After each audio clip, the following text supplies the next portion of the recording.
سلامونه، زه ډاکټر نوید خپلواک یم.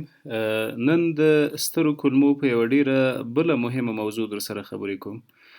السریټیو کولایټس یا د سترو کولمو هغه تکلیف چې په ترڅ کې زخمونه او له مقعد نه خونریزي جاری کیږي. ښه، په السریټیو کولایټس کې څه پیښیږي او کوم ډول ناروغي ده؟ دا د آی بی ډي یا د انفلمیټري باول ډیزیز یا د کولمو د مزمن التهاب او پړسوب یو ډول ده چې په ترڅ کې سترې کولمې زخمي کیږي. ګورئ،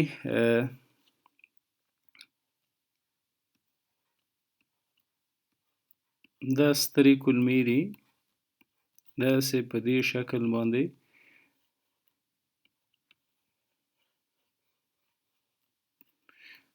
دا څه موقعیت لري. که موږ د سترو کولمو دغه بخش واخلو، د مایکروسکوپ لاندې یې وګورو، نو داسې یو ساختمان لري. دې ته وایي میکوزا. له میکوزا لاندې بله ساحه ده، هغې ته سب میکوزا وایو. سب میکوزا یا د کولمو د دیوال دویمه برخه. درېیمې ته یې مسکولرس یا عضلاتي بخش وایي. مسکولرس یا عضلاتي. او اخري بخش د دې دیوال ته اډونټیشیا یا د عضلاتو هغه غوښینه او قوي برخه ده چې د کولمو حفاظت پرې کیږي. ښه، له دې خبرې هدف څه و؟ که چیرې په مایکروسکوپ کې دا ساحه وګورو، نو داسې یو ساختمان ته ورته ده. د دې ساحې په سر باندې یوه پرده، یو چسبناکه او سلیخناکه پرده پرته ده چې دې ته موږ میوکس لیر وایو. میوکس لیر کې څه وي؟ د ګابلټ حجراتو په واسطه باندې دغه میوکس مواد جوړیږي او وظیفه یې هم د کولمو د حجراتو حفاظت ده. په میکوزا کې موږ حجرات لرو چې هغې ته اپیتیلیل سلز وایو یا د اپیتیلیم حجرات. دغه اپیتیلیم په کولمو کې د انټیروسایډز په نامه هم یادیږي. عبارت له دغه حجراتو څخه دي.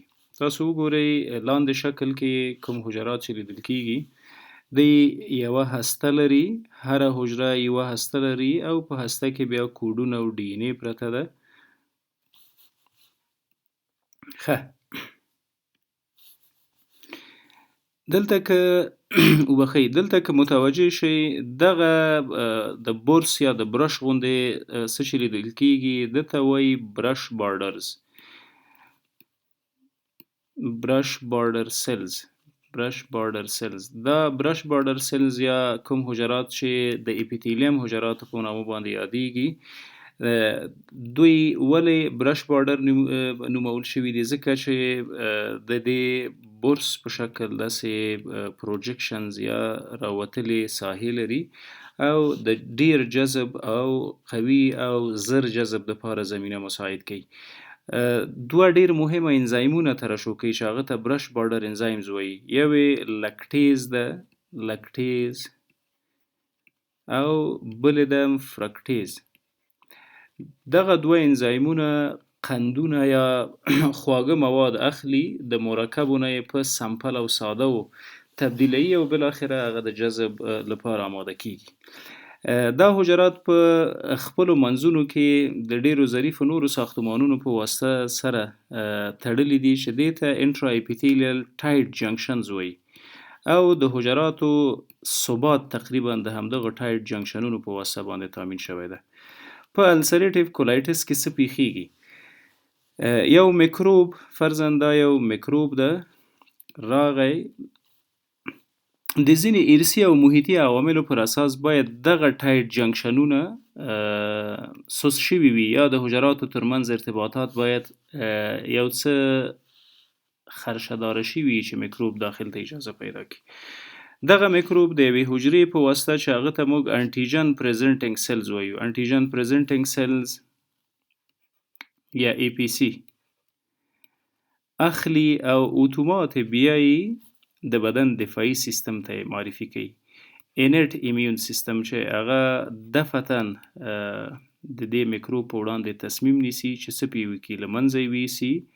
که له منځه یې ویسي د کومو حجراتو په واسطه یې له منځه ویسي. دلته موږ یو ډیر قوي او ظریف دفاعي سیستم لرو چې په هغو کې ډیرې جنګیالۍ حجرې موجودې دي، لکه ماکروفیجز. ماکروفیج هر مهاجم او وژونکی میکروب راځي خوري یې. ترڅنګ یې موږ ډیفنسن په نامه مواد لرو. ډیفنسن هم میکروبونه او انټیجنونو ته اجازه نه ورکوي چې راشي او زموږ په بدن کې کورونه جوړ کړي. ولې تر ټولو مهمه حجرات چې دلته مو ترې مراد ده هغه لیمفوسایټس دي، یا د بدن د دفاعي سیستم دوه نور مهم حجرات چې د لیمف نودونو کې وي یا په لیمفاوي غدواتو کې ډیری پیدا کیږي. موږ دوه ډوله لیمفوسایټ لرو، یو ته یې بی سلز یا بی لیمفوسایټ وایو او بل ته یې ټي سلز یا ټي لیمفوسایټ وایو. کله چې یو بهرنی اجنټ یا میکروب راغی او زموږ وجود ته راننوته، نو څه وشول؟ دلته انټیجن پریزنټینګ سلز یا په ځینې کتابونو کې دغه انټیجن پریزنټینګ سلز ته ډندریټیک سلز هم یا ډندریټیک سلز هم ویل شوی ده، یا ډندریټیک حجره. ډندریټیک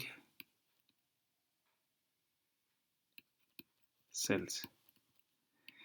دا ډندریټیک سلز راغی او میکروب یې داسې ونیو، بوی ته دفاعي سیستم ته. دفاعي سیستم هم د دغو حجراتو په واسطه باندې د حملې تابع ونیوله، فعال یې کړل لیمفوسایټونه. لومړی بی لیمفوسایټ فعاله کیږي، جوړوي څه انټي باډي جوړوي، یا پلازما سلز یا انټي باډي، یا د دغه دښمن په وړاندې دفاعي ځواک جوړوي. دغه انټي باډي آی جی جی نومیږي. آی جی جی په کرون ډیزیز کې آی جی، په السریټیو کولایټس کې آی جی 1 او په کرون ډیزیز کې آی جی 2 د بحث وړ هغه حجرات جنګیالۍ حجرات دي. په هر حال انټي باډي راغله د څه شي سره یو ځای شوله؟ د انټیجن سره. دا زموږ انټیجن ده یا میکروب ده. درست؟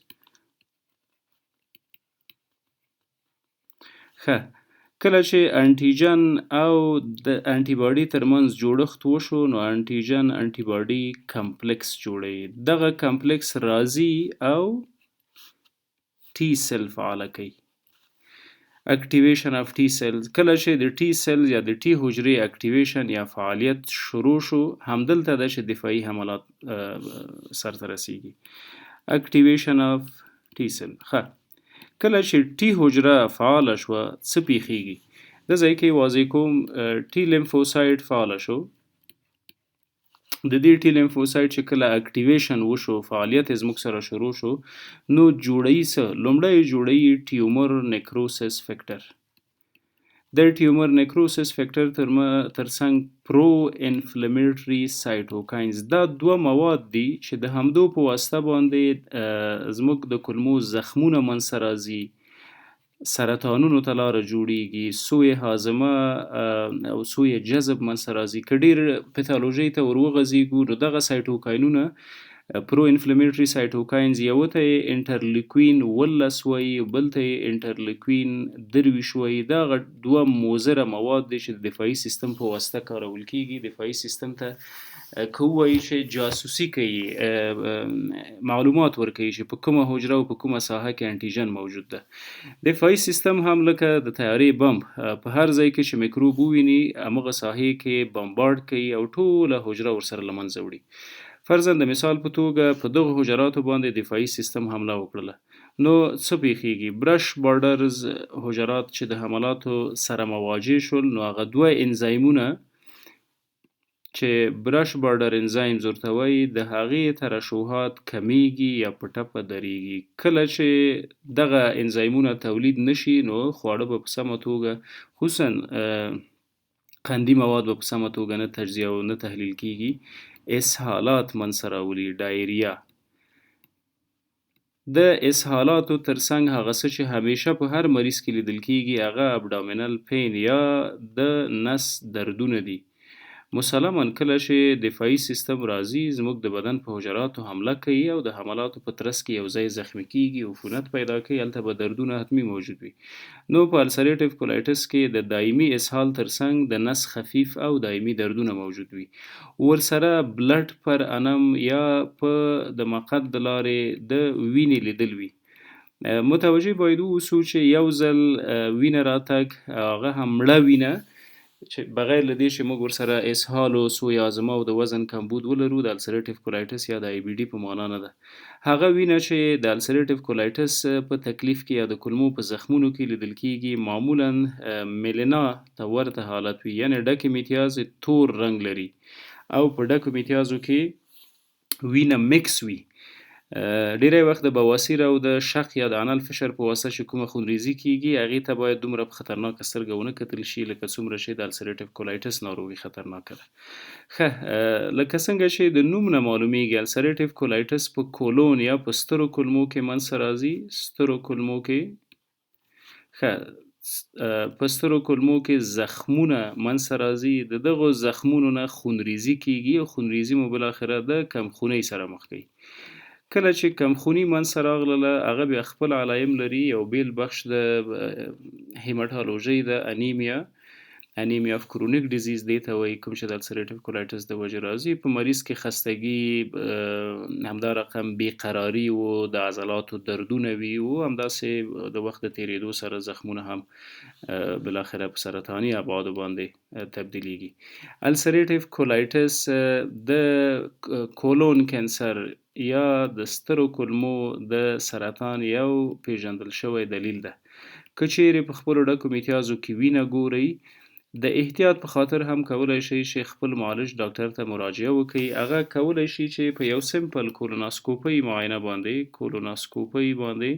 خپل ځان هم متیقن کړي او تاسو ته هم یقین درکړي چې د تکلیف په السریټیو کولایټس مبتلا استئ که نه که مبتلا وئ نو څه باید وکړو ښه که چیرې تشخیص وشو چې موږ په السریټیو کولایټس باندې مبتلا یو او دا تشخیص هم د کولوناسکوپي په واسطه باندې وشو څه باید وکړو د مریض په حیث غټه سوالیه ده لومړی باید ارزیابي وکړو چې انیمیا یا کمخوني موجوده ده که نه که چیرې کمخوني شدیده وله نو کولی شو چې مریض ته بلډ ترانسفیوژن یا وینه ورکو که چیرې کمخوني شدیده نه وله کولی شو چې مریض ته آیرن سپلمنټ یا هغه مواد یا د اوسپنې هغه مشتقات چې وینه او هیموګلوبین زیاتوي هغه باید مریض ته توصیه شي په خوراکي توکو کې مڼه او پالک کولی شي چې دا وظیفه سرته ورسوي د حملاتو د کنټرول لپاره سټیرایډز ډیر مهمه مواد دي سټیرایډز